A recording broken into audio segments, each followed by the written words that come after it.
সাগর কৃপাময় ও মোর প্রভুয়ে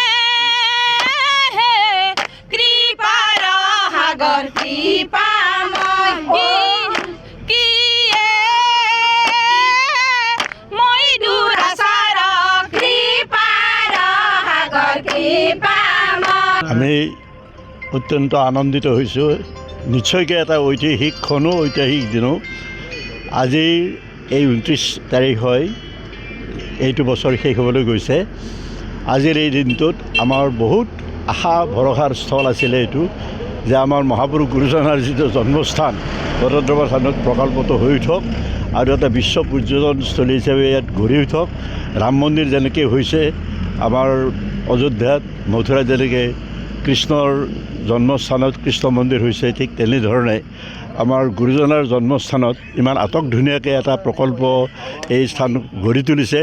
আমাৰ জনপ্ৰিয় অসম চৰকাৰ আৰু কেন্দ্ৰীয় চৰকাৰৰ নেতৃত্বত আমি তেখেতসকললৈ অশেষ শ্ৰীমন্ত শংকৰদেৱ শংকৰদেৱৰ পৰা ধন্যবাদ জ্ঞাপন কৰিছোঁ কৃতজ্ঞতা জ্ঞাপন কৰিছোঁ আৰু ইয়াতকৈ কাম বহুত বাকী থাকিব কিন্তু আমি এইটো আশা কৰিম যে এটা বিশ্বৰ ভিতৰত এটা জাকত জিলিকা অনুষ্ঠান হিচাপে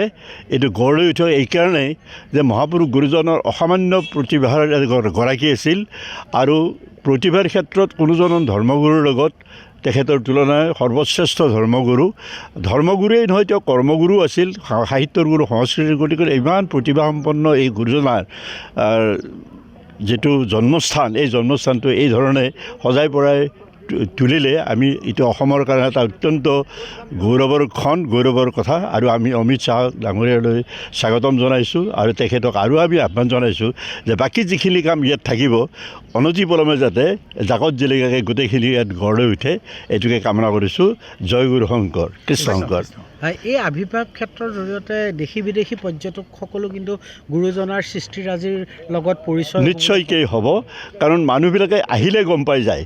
আজি কৃষ্ণৰ জন্মস্থানৰ মথুৰালৈ গ'লে কৃষ্ণৰ গোটেই কথাখিনি তাত প্ৰকাশ পায় ঠিক তেনেধৰণে আমাৰ এই জন্মস্থানত যেতিয়া প্ৰকল্পটো গঢ়ি উঠিব গুৰুজনাৰ বিভিন্ন কীৰ্তিবিলাক তেখেতৰ যে প্ৰতিভাবিলাক আৰু গুৰুজনাৰ যিটো প্ৰতিভা আছিল বা তেখেতৰ যিটো দৰ্শন আছিল টিচিংছ আছিল সেই